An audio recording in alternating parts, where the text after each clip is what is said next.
기도드리심으로 종려주일 예배를 하나님께 드리시겠습니다.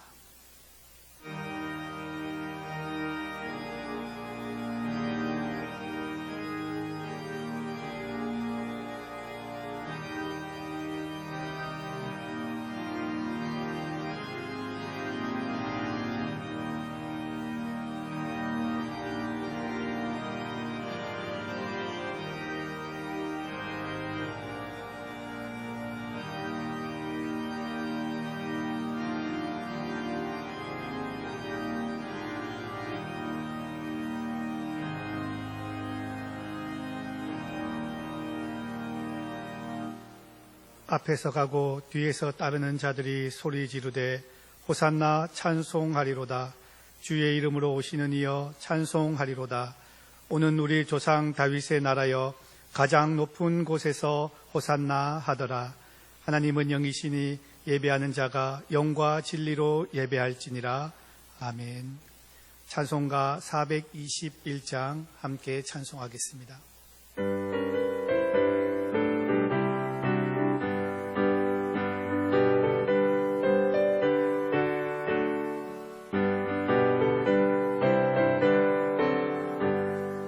내가 예수 믿고서 죄 사함 받아 나의 모든 것 다 변했네. 지금 내가 가는 길 천국 길이요 주의 피로 내 죄가 씻겼네. 나의 모든 것 변하고 그 피로 구속 받았네. 하나님은 나의 구원 되시오니 내게 정죄함 없겠네. 주님 밝은 빛 되사 어둠에 치니 나의 모든 것 다 변했네. 지금 내가 주 앞에 온전케 됨은 주의 공로를 의지함일세. 나의 모든 것 변하고 그 피로 구속 받았네. 하나님은 나의 구원 되시오니 내게 정죄함 없겠네. 내게 성령 임하고 크신 사랑 나의 맘에 가득 채우며 모든 공포 내게서 물리치시 내 맘 항상 주 안에 있겠네. 나의 모든 것 변하고 그 피로 구속 받았네. 하나님은 나의 구원 되시오니 내게 정죄함 없겠네. 성시교독 129번 종려 주일입니다.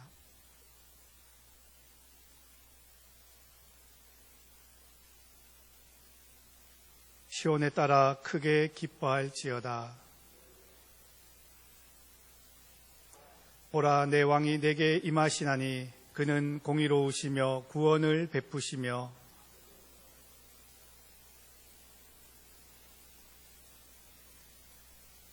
내가 에브라임의 병거와 예루살렘의 말을 끊겠고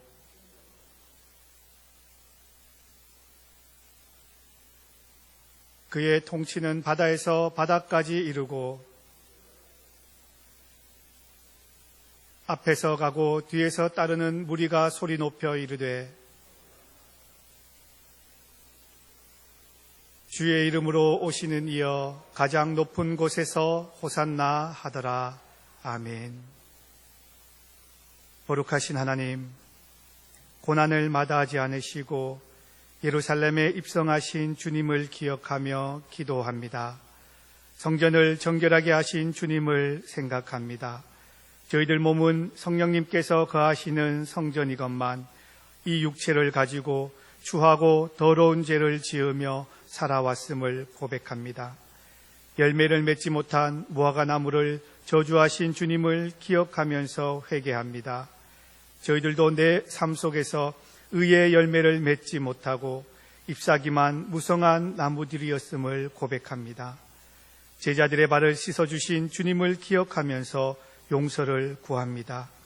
저희들은 서로 높아지려 하면서 형제들을 섬기지 못했던 우리의 삶을 고백합니다. 이 시간 주님의 발자취를 묵상하며 드리는 우리의 회개를 받으시고 용서하여 주옵소서. 이 시간 하나님과 나만 아는 은밀한 죄를 진실한 마음으로 고백하고 참회하는 마음으로 기도하겠습니다.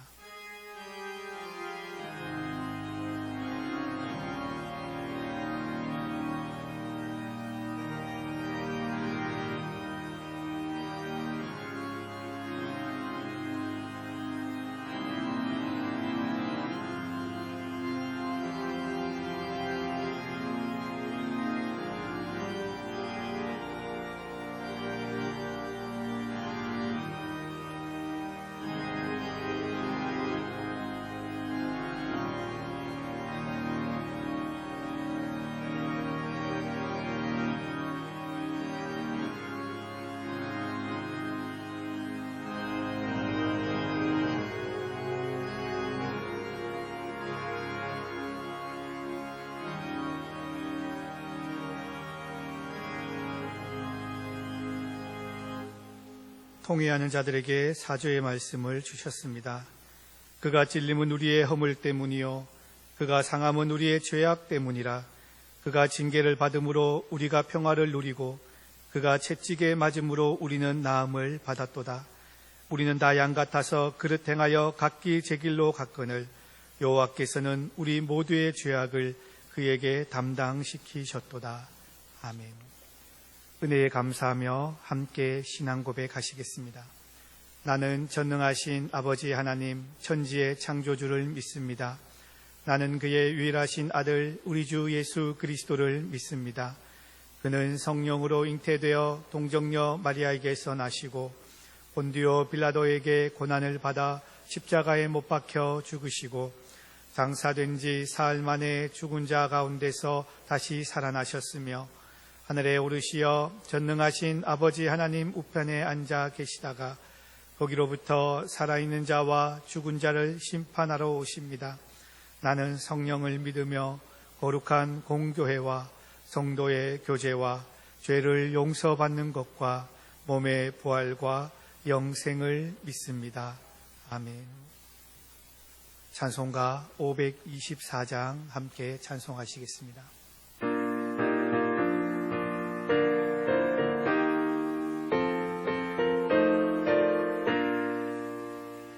갈 길을 밝히 보이시니 주 앞에 빨리 나갑시다.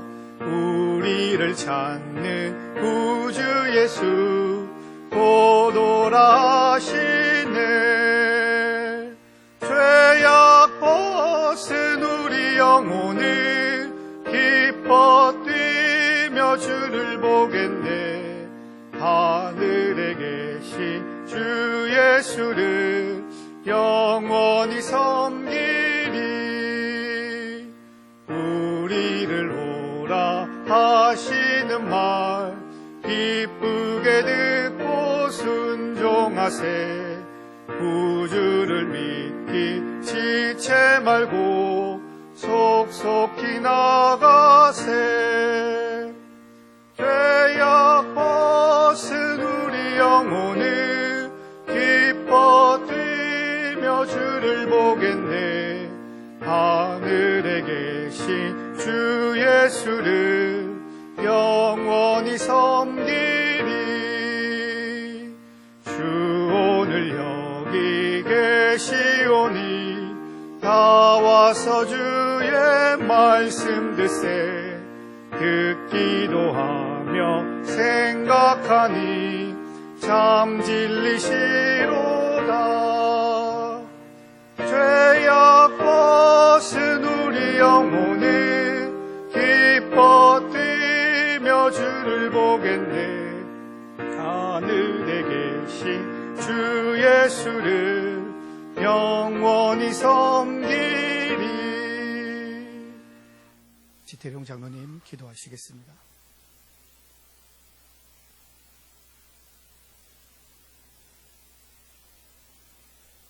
존귀하신 하나님 아버지, 그리스도 예수 안에서 세상이 줄 수 없는 평강과 기쁨과 소망을 누리게 하시며 매일의 삶 속에서 저희들과 함께 하셔서 선하신 손길로 인도하신 하나님의 크신 은혜를 감사드립니다. 이 시간 예수 그리스도의 정결한 피로 저희들의 심령을 다시 한번 씻어주셔서 거룩한 성도의 모습으로 회복시켜 주시고 우리의 마음과 눈이 하나님을 향하게 하시어 신령과 진정으로 예배하기에 합당하게 하옵소서.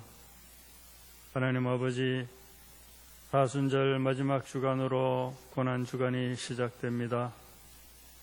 이 순환의 계절에 우리가 당할 조롱을 대신 당하시고 우리가 맞아야 할 채찍을 대신 맞으시고 우리가 져야 할 형벌을 대신 지심으로 절망과 사망의 수렁에서 우리를 건져주신 그리스도의 사랑을 기억하게 하옵소서. 그 상하신 머리와 찢기신 몸을 무지한 저희들이 볼 수 있는 영안을 주시고 하나님의 거룩한 심판을 홀로 담당하신 어린 양 예수님의 사랑을 진정으로 깨달을 수 있도록 저희 영혼의 눈을 열어 주옵소서. 골고다에서 자기 목숨을 부지하기 위해 달아났던 제자들처럼 되지 않도록 우리 믿음을 붙들어 주옵소서. 우리 안에 늘 불순종하며 마음속에 하나님 두기를 싫어하는 육신의 못된 성품을 버릴 수 있는 마음도 허락하여 주옵소서.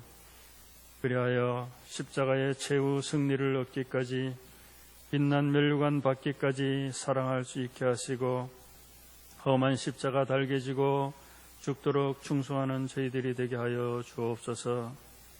사랑의 하나님, 우리는 주님의 십자가 사랑으로 은총을 입어 새로운 생명으로 살아가지만 아직도 세상에는 십자가 사랑을 알지 못한 채 사망의 저주 아래 살아가는 많은 이들이 있습니다. 먼저 믿는 우리가 십자가의 의미와 대속의 사랑을 절망과 죽음 가운데 살아가는 이들에게 그 사랑을 나누고 있는지 우리 자신을 살필 수 있게 하옵소서. 골고다 언덕 십자가에서 흘리신 그 보혈이 온 세상을 적셔 저들도 예수 그리스도의 보혈의 공로를 덧입을 수 있도록 은혜를 내려 주옵소서. 주님, 코로나19 바이러스로 인해 고통당하는 이들에게 회복의 은혜를 주시고 수고하는 이들에게 복을 내려주시고 바이러스가 속히 뿌리까지 없어질 수 있도록 은혜 내려 주옵소서. 코로나로 인해 예배당에 나오지 못하고 가정에서 예배드리지만 늘 같은 은혜로 덧입혀 주시고 속히 몸된 교회에서 예배드릴 수 있도록 도와주옵소서. 이 시간 단에 세우신 임보순 목사님을 주님의 오른팔로 붙들어 주시고 성령의 능력을 갑절로 더하시어 충만하게 하옵소서. 하나님의 말씀을 대언할 때에 생명의 말씀, 능력의 말씀, 은혜의 말씀이 우리 심령을 울리게 하시고 새 힘을 얻게 하옵소서. 예수 그리스도 이름으로 기도합니다. 아멘.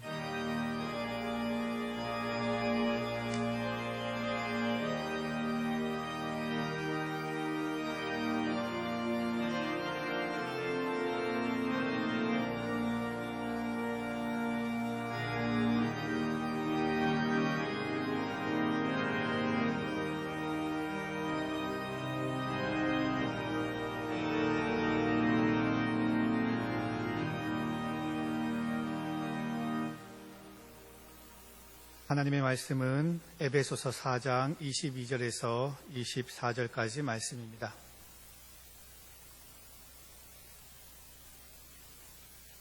에베소서 4장 22절에서 24절까지 말씀입니다. 너희는 유혹의 욕심을 따라 썩어져가는 구습을 따르는 옛사람을 벗어버리고 오직 너희의 심령이 새롭게 되어 하나님을 따라 의와 진리의 거룩함으로 지으심을 받은 새 사람을 입으라. 아멘. 목사님 나오셔서 말씀 선포하실 때에 은혜의 시간 되시기를 바랍니다. 교회 소식입니다. 오늘은 종료 주일이고 또 이 한 주간은 고난 주간입니다. 교회에 본당이 개방되니까 여러분 자유스럽게 오셔서 기도할 수 있기를 바랍니다. 우리 공간은 2시간이면은 모든 코로나 바이러스가 다 소멸되게 됩니다. 그러니까 걱정할 필요가 없고 그렇습니다. 그리고 이 다니엘 7.17 기도회가 있습니다. 아침 7시 또 정오 지나서 오후 1시 그리고 저녁 7시에 이렇게 한 목표를 가지고 기도하는데 우리 모두가 이 기도에 동참해 주시기를 바랍니다. 그리고 다음 주부터는 아마 현장 예배와 온라인 예배가 같이 재개가 됩니다. 안동시 전체가 우리 한 마음으로 이렇게 행동하게 되는데 우리 시장을 만나고 그래 안전 수칙을 우리가 준수하면서 예배를 드리면 됩니다. 그래서 다음 주에 일부에는 가급적이면 우리 항존 직분자들이 오시면 좋고 또 2부 예배는 우리 성도들이 함께 하셔서 우리가 미리 준비하고 또 매뉴얼대로 하니까 여러분 많이 오셔서 현장 예배를 드리시기를 바라고 꼭 마스크를 쓰시고 또 감기 또 이 발열 있는 분들은 이렇게 예배에 오지 마시고 집에서 예배 드릴 수 있기를 바랍니다. 원래 오늘 성찬 예식을 행해야 되는데 우리 코로나로 인하여 성찬도 하지 못합니다. 이 코로나19로 인하여 많은 변화들이 일어나고 있습니다. 변화되지 않으면 우리가 살 수 없고 건강을 지킬 수 없는 그런 시대가 됩니다. 삼성의 이건희 회장이 그런 말을 했습니다. 부인 빼고 다 바꾸라. 그렇게 했습니다. 삼성이 세계적인 기업이 되고 이렇게 탑의 자리에 올라갈 수 있는 것은 시대의 흐름에 따라서 변화했기 때문이라는 겁니다. 변화되지 않는 나라, 변화되지 않는 교회, 변화되지 않는 개인은 도태될 수밖에 없습니다. 참 세상이 변화되기가 어려운데 가장 힘든 것이 바로 사람이 변화되는 겁니다. 우리 자녀가 변화되겠으면 또 우리 남편이, 우리 아내가 이렇게 변화되었으면 하면서 기도합니다. 서점에 가면 변화 이론에 대한 책들이 많은데 사람이 변하기 위해서는 새로운 정보가 주입되어야 된다는 것이죠. 교육을 하고 세미나를 하고 하는 이유가 바로 새로운 정보를 주면 그 정보를 보면 내가 변화되어야 되겠다는 것을 알게 됩니다. 하나님께서 우리를 변화시키기 위하여 날마다 영적인 새로운 정보, 말씀을 주시고 주의 종들을 통하여 여러 가지 채널을 통하여 영적인 정보를 제공하고 설득하고 설명합니다. 교육이 신천지도 만들고 교육이 IS도 만들고 교육이 북한 체제도 만듭니다. 그렇게 교육이 무서운 겁니다. 그다음 변화 이론 가운데 또 하나는 어떤 조건을 주면 변화가 된다라는 것이죠. 우울증에 시달려서 식사도 못하고 잠도 못 자던 비실비실하던 한 여인이 어느 날 갑자기 밝은 모습으로 옛날 그 명랑한 모습으로 돌아가요. 알아보니 알코올 중독에서 늘 구타하던 괴롭히던 그 남편이 이혼에 합의했다라는 이 얘기입니다. 합의하자 그 우울증에서부터 자유했다라는. 학교 가기도 싫어하고 공부도 싫어하고 성적이 늘 떨어지던 그 아이가 어느 날 갑자기 명랑한 모습으로 바뀌고 성적이 올라가는 거예요. 알고 보니까 이 아이를 집단으로 왕따를 시키던 아이들이 다른 학교로 전학이 갔기 때문입니다. 어떤 조건이 주어지면 사람이 변한다라는 거예요. 하나님이 때로 우리를 변화시키기 위하여 당근도 주시기도 하고 채찍도 주십니다. 고통이 있고 여러 가지 환경을 주시는 거예요. 이 코로나19 하나님께서 한국 교회를 우리 민족을 변화시키고 전 세계 성도들을 변화시키기 위한 하나의 과정이라고 생각합니다. 오늘 본문을 보면 변화의 과정, 변화 이론에 대해서 말씀하는데 성경은 변화를 옷을 벗고 옷을 입는 것으로 비유해서 설명합니다. 옛사람을 벗어버리고 새사람을 입으라. 이 옷을 벗고 입으라는 말은 우리가 말하는 이 의상을 얘기하는 것이 아니고 영적인 것을 말합니다. 죄로 물든 우리의 영혼의 옷을 벗어버리고 예수님으로 옷을 입고 추한 옷을 벗어버리고 새 사람을 입으라는 겁니다. 자, 우리가 예수의 사람으로 새 사람으로 변화되기 위해서 첫째가 뭐냐면 벗어버리는 겁니다. 22절에 보면 너희는 유혹의 욕심을 따라 썩어져가는 구습을 따르는 옛사람을 버리라. 구습과 옛사람, 이 구습과 옛사람이 뭐냐? 이것은 거듭나지 않는 삶을 말하고 아직까지 구원받지 못한 세상 사람들과 똑같은 삶을 말하는 겁니다.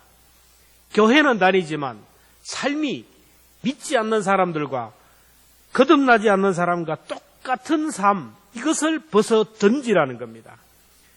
세상 사람들은 어떻게 삽니까? 천국을 인정하지 않습니다. 하나님도 인정하지 않고 말씀도 인정하지 않고 살아갑니다. 눈에 보이는 것이 다라고 생각하는 거예요. 우리 한 생명이 세상에 태어나는 데는 신비한 과정이 있어요. 엄마 뱃속에서 오장육부가 자라고 그래서 때가 되면 모든 것을 준비하고 때가 되면 이 세상에 태어나서 살아가다가 또 이 세상 삶이 끝나면 또 다른 왔던 세계로 가는 것이 우리 인간의 섭리입니다. 근데 엄마 뱃속에 있는 아이가 부모가 어디 있느냐고, 태양이 어디 있느냐고, 이 세상이 어디 있느냐고 그러면서 뱃속이 최고인 줄 알고 여기가 좋사오니 하고 뱃속에서만 살다가 죽는 아이를 유산이라 그럽니다. 그리고 이 세상에 태어났지만 죽어서 나오는 것을 사산이라.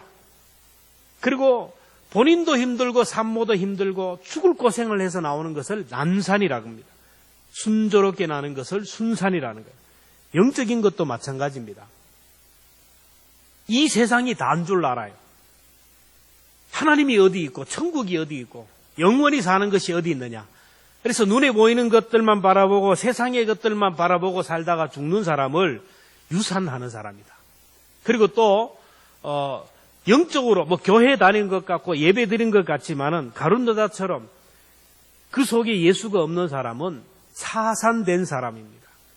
그런가 하면 참 본인도 힘들고 교인도 힘들고 신앙생활을 너무 고통스럽게 하는 난산하는 고비고비를 넘어서 겨우겨우 구원을 얻는 그런 사람이 있어요. 그런가 하면 하나님의 말씀에 순종하여서 이렇게 구원받는 사람이 있어요.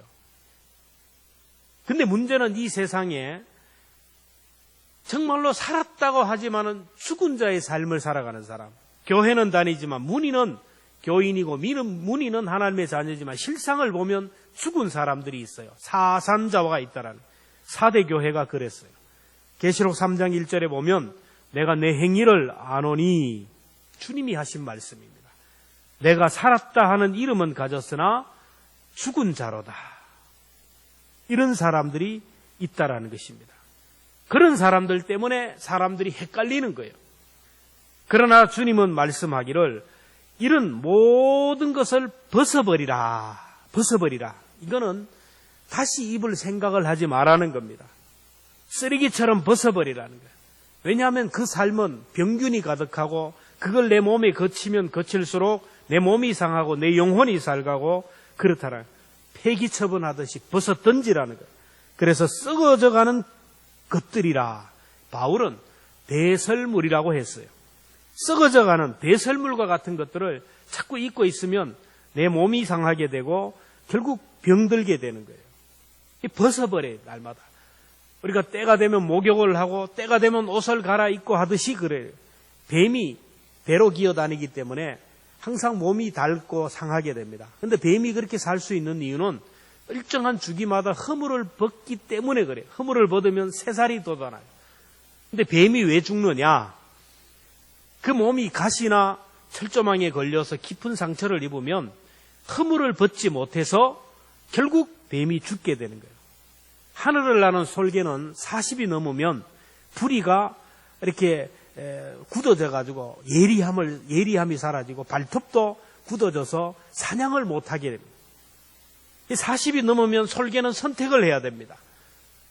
이렇게 굶어 죽느냐, 아니면은 괴롭고 고통스럽지만은 내 부리와 내 발톱을 뽑아버리느냐. 그래서 솔개는 살기 위해서 자기 주둥이를 바위에다가 내리칩니다. 고통이 옵니다. 피가 나요. 뼈를 깎는 고통이 있지만 그 부리를 바위에다 내리치면 그 부리가 깨어져 나오면 새로운 부리가 돋아나는 거예요. 그러면 그 부리로 자기 발톱을 빼어내는 겁니다. 역시 고통스러워요. 그렇게 해서 새로운 부리와 날카로운 발톱이 나와서 또 다른 삶을 살아간다라는 겁니다. 동물들은 자기 자신을 버리는 거예요. 부리를, 발톱을, 그리고 털갈이를 통하여 새로운 삶을 살아가듯이 오늘 우리 그리스도인들은 날마다 옛것을 벗어버려야 되는 거예요. 나도 모르게 죄로 찌든 마음들, 나도 모르게 세상적인 생각으로 가득한 것들을 벗어버려야 돼요. 날마다 내가 죽어야 예수님이 산다라는 거예요. 그래서 사도 바울은 나는 날마다 죽노라고 했습니다. 자, 우리들이 버려야 할 옛사람이 뭡니까? 오늘 25절에 보면 읽지 않았지만 거짓을 버리고, 중요한 것은 거짓을 버려야 돼요. 사탄의 본성은 거짓의 영입니다. 자꾸 거짓말을 하는 거예요. 아담과 하와에게 와서 이걸 먹어도 안 죽는다, 먹으면 하나님처럼 된다 그래서 거짓말을 했어요. 이단 사이비의 공통점이 뭡니까? 거짓말을 하는 거예요. 신천지, 말만 하면 거짓말 하는 거예요. 여러분, 영분별 복잡하게 생각할 필요 없어요. 거짓말을 하는 거예요. 여기서 하는 얘기 다르고 저기서 하는 얘기 다르고 거짓말을 하는 거예요. 사탄의 것이. 29절에 보면 더러운 말은 입 밖에도 내지 말라. 26절에는 분을 내지 말라. 28절도 보면 도둑질하지 말라. 31절에 보면 악독과 노함과 분냄과 떠드는 것과 비방과 악의.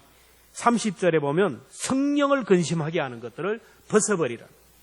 하나님이 우리에게 말씀을 통하여 던져버리고 벗어버리라고 할 때, 벗어버리고 회개할 때 돌이켜야 됩니다. 사울도 가룟 유다도 아나니아와 삽비다도 회개를 미루다가 마음이 점점 더 굳어져서 강팍하게 되었어요. 그래서 말씀이 들릴 때, 말씀에 찔림이 있을 때 성령이 지금 감동하고 있다는 것을 깨닫고 회개하고 돌이켜야 돼요. 이 회개의 기회를 미루다 보면, 한 성령의 감동을 자꾸 무시하다 보면 나중에는 내 마음이 점점 더 무뎌지고 강팍하게 돼요. 그러다 보면 내 마음을 내가 조절할 수 없는, 결국 나를 조절할 수 있는 브레이크가 고장나는 거예요. 그러면 말씀을 들어도 이 말씀이 안 들려요. 나에게 주는 말씀으로 안 들립니다. 예배를 들어도 감동이 없고, 말씀을 들을 때 때로 스트레스를 받게 되고, 말씀을 전하는 주의 종을 대적하는 자리에 가게 돼요. 사울이 그런 자리에 가다가 말씀을 거부하다가 결국에는 하나님이 세운 제사장 85명을 죽였어요. 처음부터 그렇게 가는 게 아니에요. 사울은 처음에는 그렇지 않았지만 자꾸 영적으로 무디어 가니까 결국 그렇게 돼요. 그래서 주님이 말씀하셨습니다. 골로새 3장 5절에 보면 그러므로 땅에 있는 지체를 죽이라. 곧 음란과 부정과 사욕과 악한 정욕과 탐심이니 탐심은 우상숭배니라. 이것들로 말미암아 하나님의 진노가 임한다. 버려야 할 때 버리지 못하면, 돌이켜야 할 때 돌이키지 못하면 하나님의 진노가 임한다라는 것을 우리 모두가 가슴에 새겨야 됩니다. 가까이 해야 될 것과 버려야 될 것을 구분할 줄 알아야 돼요. 버려야 될 것을 버리지 못하면 이것이 나에게 해가 되고 독이 되고 우리 가정에 걸림돌이 된다라는 겁니다. 둘째로 우리가 성령의 사람으로, 예수의 사람으로 변화되기 위해서는 새 사람으로 옷을 입어라. 여기서 옷을 입어라. 옷은 계절 따라 다르게 있어요. 유행 따라, 신분 따라 옷이 달라요.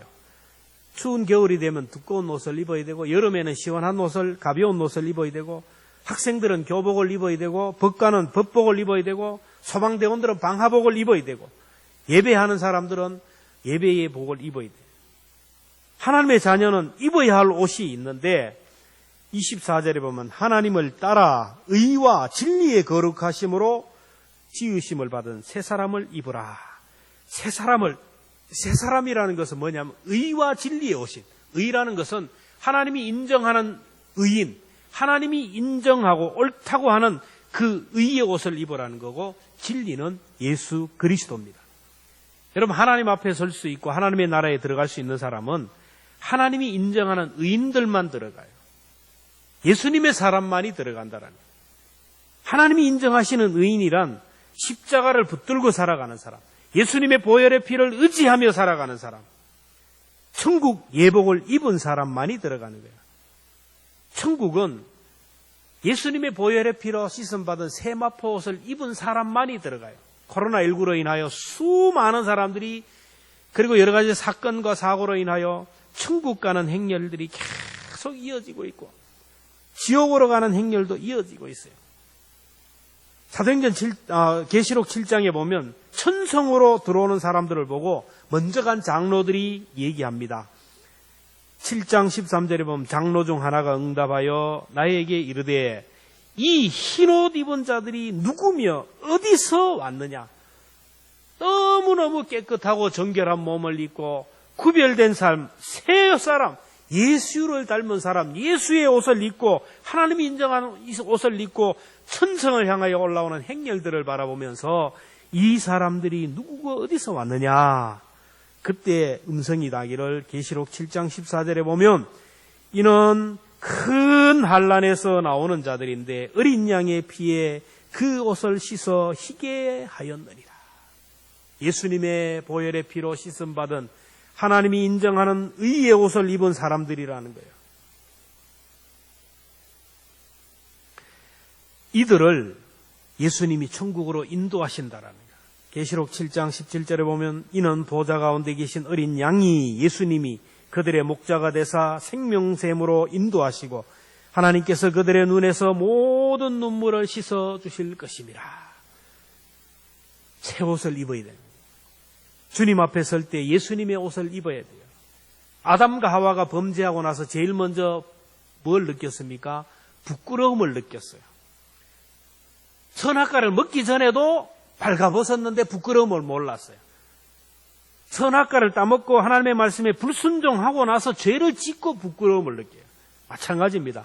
오늘도 죄인들에게 카메라가 들이대면 부끄러워서 얼굴을 숙여요. 우리가 하나님 앞에 범죄하면 부끄러워서 하나님 앞에 설 수가 없어요. 그러니까 아담과 하와가 부끄러움을 가리기 위해서 나뭇잎으로 그들의 수치를 가렸어요. 하루면 또 다른 나뭇잎으로 이렇게 하다 보니까 이 사람들이 테크닉이 늘어나는 거예요. 오동나무 이거 너무 시원찮다. 오색 찬란한 단풍잎으로 점점 더 아름다운 옷으로 자꾸 갈아입기 시작하는 거예요. 그럴수록 아무리 아름다운 옷을 입혀도 시간이 되면 떨어지는 거예요. 이게 바로 세상 사람의 삶입니다. 세상 사람들은 자기의 약함이 있기 때문에, 부끄러움이 있기 때문에 이걸 가리기 위해서 자꾸 어떤 것으로 치장을 하는 거예요. 어떤 사람은 지식으로 막 치장을 하고, 어떤 사람은 물질로 치장하려고, 지위와 명예로 세상적인 것들로 자꾸 가리고 무장하고 이렇게 치장을 합니다. 시간이 지날수록 자꾸 떨어져요. 세월이 지나면서 모두가 벌거벗게 되고 평준화가 된다. 예, 우리가 늘 아는 것처럼 시간이 지나면서 사람은 평준화가 된다. 똑같아지는 거예요. 어릴 때 빈몸으로 왔다가 죽을 때 빈몸으로 가듯이 그래요.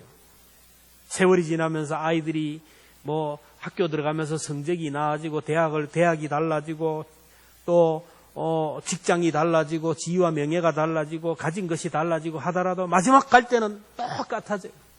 50이 넘어가면 지식의 평준화가 이루어진다.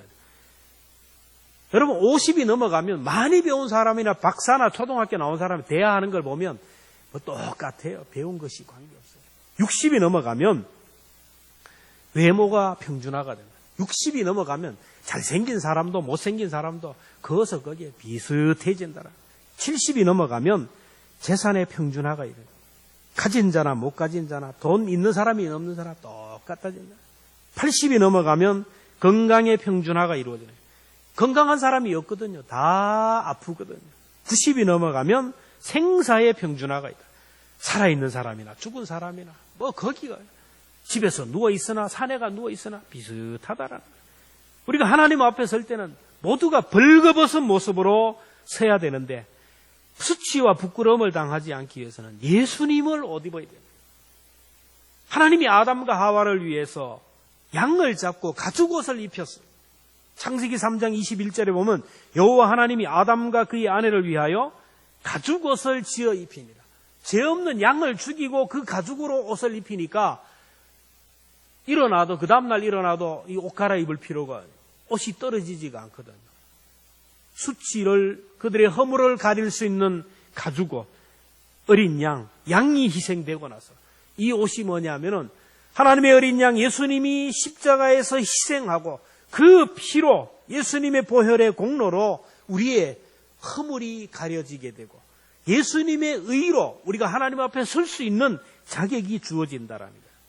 죽음의 순간이 되면 벌거벗은 모습으로 주님 앞에 서는 사람과 보혈의 피로 세마포를 입은 사람들의 표정을 보면 알 수가 있습니다. 마지막 순간이 되면 정말로 우리가 붙들어야 될 분은 예수 그리스도의 십자가밖에 없다라는 것을 알고 예수의 보혈의 공로밖에 없다라는 걸 알아요. 그래서 성경은 말합니다. 계시록 3장 19절에 보면 흰옷을 사서 입어 벌거벗은 수치를 보이지 않게 하라. 로마서 13장 14절에 보면 우리 주 예수 그리스도로 옷을 입으라.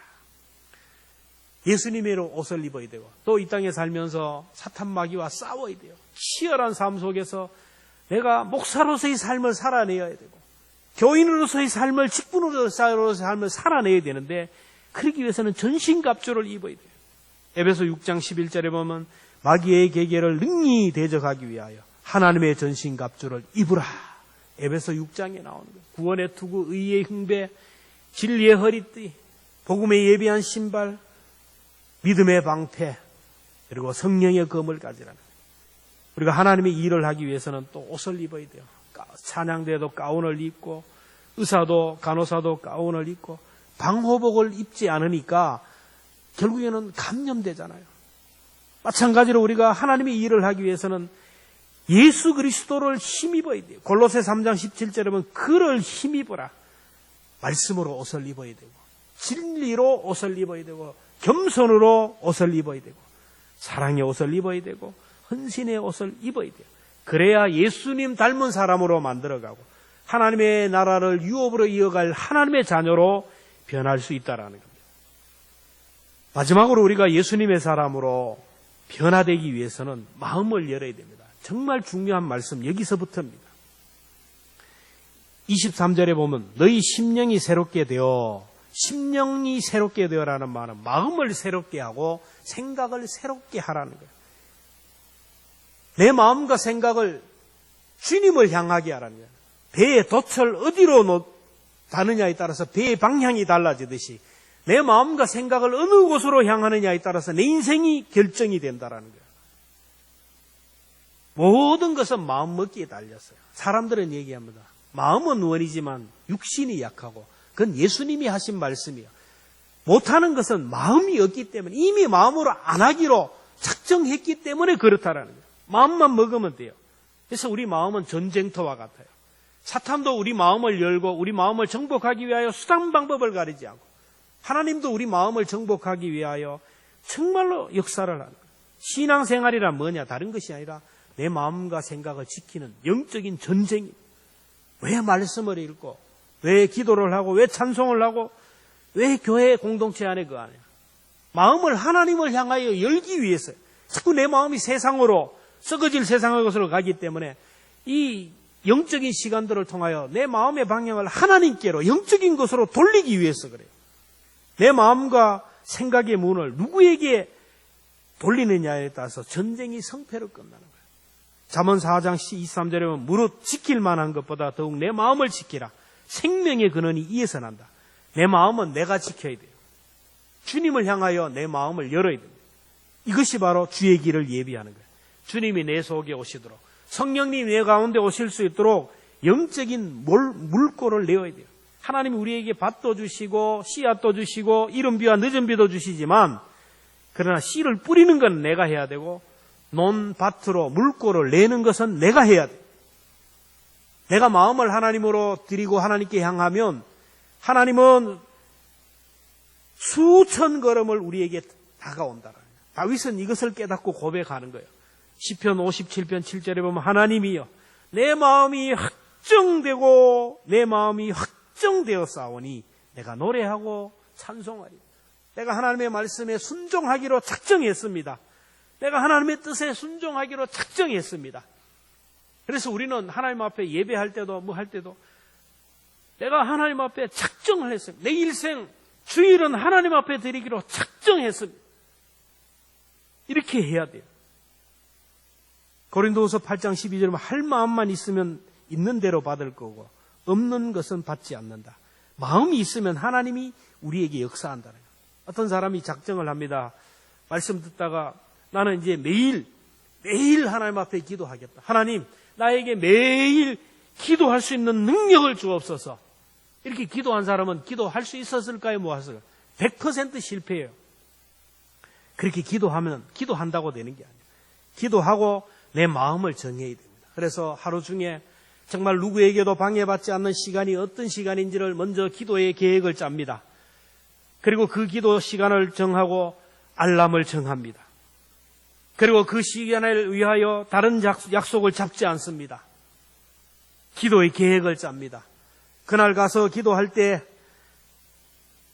무슨 기도 제목을 정하고 그날 부를 찬송도 준비하고 그날 읽어야 할 성경도 준비하고 계획을 다 짜면서 하나님 나의 기도를 도와주옵소서.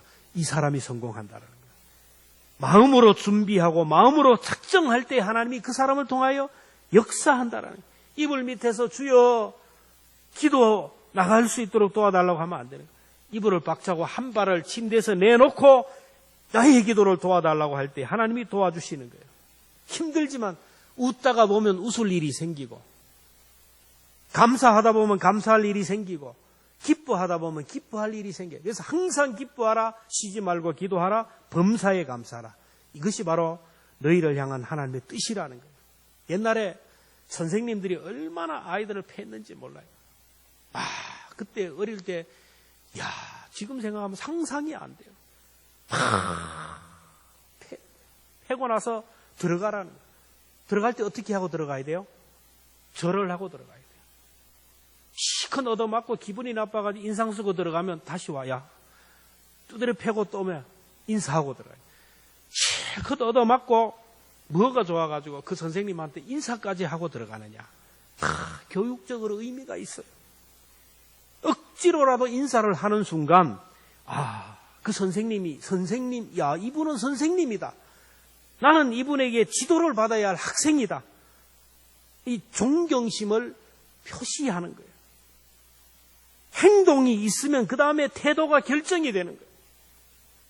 히브리 교육과 헬라 교육이 바로 여기서 차이 납니다. 히브리 교육은 순종을 먼저 하면 그 다음에 하나님의 은혜가 왜 순종해야 되는지를 깨닫게 되는 거예요. 헬라식은 그렇지 않아요. 설득이 되어야 돼요. 이해가 되어야 됩니다. 설명이 되어야 되는 거예요. 성경은 항상 뭐냐면은 행동이 먼저예요. 히브리식입니다.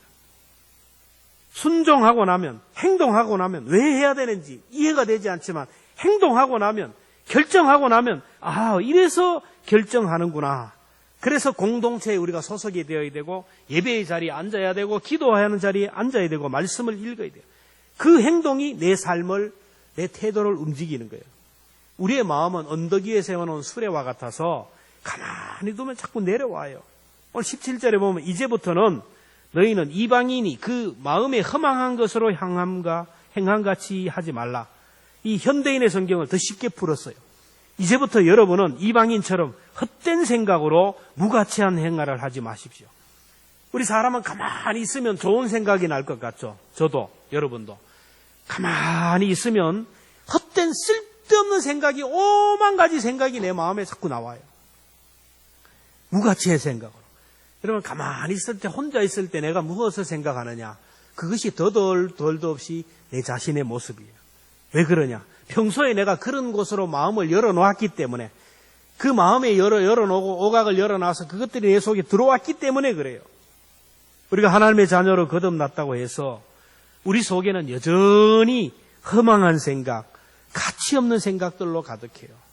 언제나 우리 속에는 이런 생각도 있지만 때로는 또 선한 생각이 있어요. 그래서 우리에게는 선한 생각도 있고 악한 생각이 같이 공존하고 싸우는 거예요. 그래서 바울은 고백합니다. 로마서 7장 19절에 내가 한 법을 깨달았노니 곧 선을 행하기 원하는 나에게 악이 함께 있다. 내 속에 선과 악이 같이 싸운다라는 거예요. 그러나 바울은 선이 이기도록 선한 쪽으로 마음을 들였다라는 거예요. 우리 속에는 흰개와 검은개가 있어요. 흰개가 이기면 내가 선한 사람이 되고 내가 하나님의 사람으로 승리하고, 검은개가 이기면 사탄이 이기는 거예요. 자, 그러면 흰개가 이기고 검은개가 이기느냐, 어떻게 결정하냐? 내가 있어요. 검은개에게 먹이를 안 주면 되는 거예요. 투명 인간 취급하면 되는 거예요. 검은개는 본척도 하지 말고 악의 모양이도 버리고, 아예 그 검은개가 좋아하는 것들은 생각도 안 하고 아무것도 안 하면 돼요. 흰개가 좋아하는 것을 하면 돼요. 여러분, 신앙생활을 너무 거창스럽게 할 필요 없어요. 아주 사소한 것부터, 생각부터 이렇게 선한 생각을 하고 좋은 생각을 하고, 행동을 해도 선한 생각, 선한 행동, 좋은 행동, 성령님이 기뻐하는 것을 자꾸 하다 보면 나중에 이 검은개가 영양실조가 걸리게 되고 검은개가 힘을 잃어버리는 거예요. 그러면 이게 흰개가 우선으로 살아가는 사람, 이걸 성하라고 하는 거예요. 심리학에서 인지부조화 원리라는 것이 있습니다. 요즘 옛날에는 진보가 있고 보수가 있고 중도가 있어, 중도. 그래서 진보도 있고 보수도 있고 중간 노선이 있어가지고 이렇게 조화를 이루는데, 오늘 이 시대는 중도가 사라졌어요. 진보와 보수가 팽팽하게 나누어져서 양강으로 나가는 거예요. 비극입니다. 그런데 문제는 진보든 보수든 내가 지지하고 내가 선택하고 내가 결정한 대통령, 옛날에는 내가 지지했는데 잘못하면 지지를 철회하고 표로 심판을 하고 지지를 철회합니다. 그런데 지금은 안 그래요. 끝까지 가는 거예요. 끝까지. 나를 실망시키게 하는 정책이나 경제나 뭐 안보나 우리가 생각하는, 내가 원하는 그 어떤 이념이나 내가 원하는 그런 것들을 충족시키지 못했을 때 보수도 진보도 뭔가 표로 심판을 하거나 지지를 철회해야 되는데 그렇지가 않다라는 겁니다. 왜? 내가 선택했기 때문에, 내가 지지했기 때문에 끝까지 지지한다라는 거예요. 이게 나를 정당화하고 나를 합리화하면서 계속 가는 거예요. 그러면서 뭐라 합니까? 여당은 더한데, 야당은 더한데, 저 사람은 더한데, 뭐 그럴 수도 있지 뭐. 옛날에도 그랬는데, 뭐 그러면서 정당하면서 계속 그렇게 가는 거예요. 그러니까 정치인들이 정신을 못 차리고 이단 사이비가 나오는 거예요. 신천지에 빠졌으면 잘못된 것을 알아야 되는데 그렇지가 않고 빠져나오지 않고 내가 선택한 것을 정당화하고 합리화하면서 기존 교회도 문제가 있는데 그러면서 자기 체면을 거는 거예요. 하나님이 오늘 우리에게 변하라고 말씀합니다. 돌아오라고 하십니다. 고난을 통하여, 때로는 시련을 통하여, 말씀을 통하여 돌아오라는 거예요. 하나님이 아니라고 하면, 성경이 아니라고 하는데도 돌이키지 않고 변하지 않고 오히려 자기를 합리화하는 거예요. 신앙생활 하는데 기쁨이 없어요. 신앙생활하는 기쁨이 있고 감사가 있고 뭐 구원의 감격이 있고 그래야 되는 삶이 무미건조하고 행복하지도 못하는데 돌이키고 변화해야 되는데 계속 그 길을 가는 거예요. 왜? 지금까지 내가 그렇게 살아왔기 때문에, 오랜 세월 내가 그렇게 살아왔기 때문에 자기 자신을 합리화시키는 거예요. 돌이키기가 겁나요. 그러면서 다른 사람도 뭐 그렇게 사는데 믿는 것이 다 뭐 그렇지 뭐 기도한다고 되나? 기도 이루어지지 않는 것도 있지. 그러는 한 그 사람은 도태되고 말아요. 문제는 여기서 끝나는 것이야. 자기를 정당화하고 합리화하다 보면 이 마음이 굳어지게 되고 결국 이거 한두 번 자꾸 하다 보면 강팍해져서 나도 모르게 내 마음이 길가와 같고 아스팔트와 같다라는 거예요. 바로의 마음이 강팍해지니까 하나님이 그렇게 10가지 재앙을 주었지만 끝까지 거부를 하는 거예요. 사울의 마음이 강팍하니까 그렇게 사람을 미워하려고 하고 하나님의 사람을 죽이려고 말씀에 불순종했어요. 하나님의 말씀을 거부하고 불순종하다 보면 나도 모르게 내 마음이 굳어지고 강팍하게 되고 말씀이 들리지가 않아요. 고난이 와도 깨닫지 못합니다. 그것이 바로 버림받은 심령이고 성령을 해방하는 마음이에요. 그래서 우리는 어떻게든지 마음이 굳어지지 않게 해달라고, 내 마음을 지킬 수 있게 해달라고 기도해야 돼요. 다윗은 기도합니다. 시편 51편 10절에 보면 하나님이여 내 속에 정한 마음을 창조하시고 내 안에 정직한 영을 새롭게 하소서. 정직한 영, 부드러운 영을 구하면 하나님이 주신다라는 거예요. 하나님을 향하여 내 마음을 변화시켜 달라고, 내 마음이 이르니 내 마음을 기경하게 해달라고 기도하면 하신다라는 거예요. 에스겔 36장 26절에 보면 또 새 영을 너희 속에 두고 새 마음을 너희에게 주되 너희 육신에서 굳은 마음을 제거하고 부드러운 마음을 줄 것이며, 주님이 우리에게 주시겠다라는 거예요. 여러분, 성령이 내 마음에 오신 증거가 뭡니까? 하나님의 성령이 나와 함께한다라는 증거가 뭡니까? 기도 드릴 때, 예배할 때, 하나님이 지금 나와 함께한다라는 것을 깨달을 때가 언제예요? 목사가 안수기도할 때, 하나님이 지금 나와 함께 하신다라는 것, 내게 오셨다라는 증거가 뭡니까? 마음의 평안입니다. 불안했던 마음, 걱정하고 염려했던 마음이 평안해지는 것은 평안의 주, 샬롬의 주님이 내게 오셨다라는 거예요. 그리고 주님이 오신 증거는 뭐냐면 내 마음이 변한다라는 겁니다. 하나님이 말씀하실 때, 죄가 무엇인지를 깨달아요. 내가 버려야 할 것이 무엇인지를 깨달아요. 그리고 중요한 것은 하나님의 말씀에 순종하고 싶은 마음이 생기는 거예요. 주님이 오신 증거입니다. 오늘부터 고난주간이 시작됩니다. 이 고난주간 우리의 마음을 한번 점검하고 청소하면서 정말 내 속에 부드러운 마음, 정직한 영으로 새롭게 해달라고, 내 마음을 주님을 향하게 하고, 뭔가 내가 주님이 내 마음을 만지고 주님이 내 마음을 통하여 오실 수 있도록 내 마음을 새롭게 하고, 버릴 것이 무엇인지를, 취할 것이 무엇인지를 분명히 깨달아서 부활주일 아침에 새 사람으로 부활의 주님이 오늘 저와 여러분과 함께하는 놀라운 은혜가 있기를 주님의 이름으로 축복합니다. 기도하겠습니다. 하나님 아버지, 감사합니다. 이 어려운 고난의 터널을 잘 견디고 오늘까지 인도하여 주신 하나님 아버지, 감사합니다. 어렵고 힘든 시기 주의 날개 그늘 아래서 견디고 넘어가게 하셨습니다. 고난의 터널을 벗어나 밝은 그날을 볼 수 있도록 주님의 손이 함께하여 주옵소서. 전 세계적으로 너무나 많은 사람들이 희생되고 너무나 많은 사람들이 불안과 공포 속에 살아가고 있습니다. 주의 손으로 그 재앙을 거두어 주셔서 하나님, 이 땅에 하나님의 은혜와 긍휼이 넘쳐나게 하여 주시기를 원합니다. 하나님, 이 어려운 때에 우리 모두가 지도자부터 우리 백성 한 사람 한 사람, 나부터 하나님, 우리 자신들을 돌아보는 시간들이 되게 하여 주시고, 벗어버려야 할 것, 던져버려야 할 것이 무엇인지를 깨닫게 하여 주시고, 새 사람으로, 예수의 사람으로 덧입을 수 있도록 은혜 베풀어 주옵소서.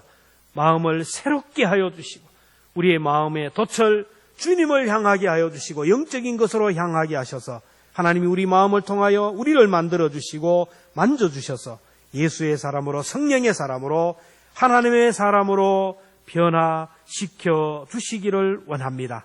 이 땅에 하나님의 사람들로 가득하게 하여 주시고, 이 땅에 성령의 사람으로 가득하게 하셔서 하나님의 나라가 점점 더 확장되어 가게 하여 주옵소서. 오늘도 주님을 사랑하고 주님의 받은 은혜에 감사하여 귀한 예물들을 드린 손길들이 있습니다. 주여, 땀과 정성과 눈물이 묻어있는 귀한 예물이오니 이 예물과 함께 사랑하는 성도들의 간절한 기도의 제목들, 눈물과 고통의 아픔의 제목들을 다 흠량하여 주셔서 주의 손으로도 우사 환난에서 벗어나 근심이 없게 하여 주옵소서. 다음 시간에 만날 때는 온 성도들이 기쁨으로 만날 수 있도록 하나님의 손이 특별히 간섭하시고 인도하여 주옵소서. 지금은 우리 주 예수 그리스도의 은혜와 하나님 아버지의 크신 사랑과 성령님의 감동, 감화, 교통하심이 종료주일 우리 사랑하는 성도들이 주의 성전에서 또 가정에서 직장에서 삶의 터전에서 한 마음으로 하나님 앞에 예배하고 있사오니 하나님, 예배하는 사랑하는 모든 성도들의 삶 속에 저들이 품고 기도하는 간절한 기도의 제목들, 사랑하는 가족들, 경영하는 직장과 사업터 위에 비록 앞두고 세우신 우리 교회와 이 민족 가운데 그리고 전 세계에 흩어져 고난당하는 수많은 백성들 위에 지금부터 영원토록 함께 하시기를 간절히 축원하옵나이다. 아멘.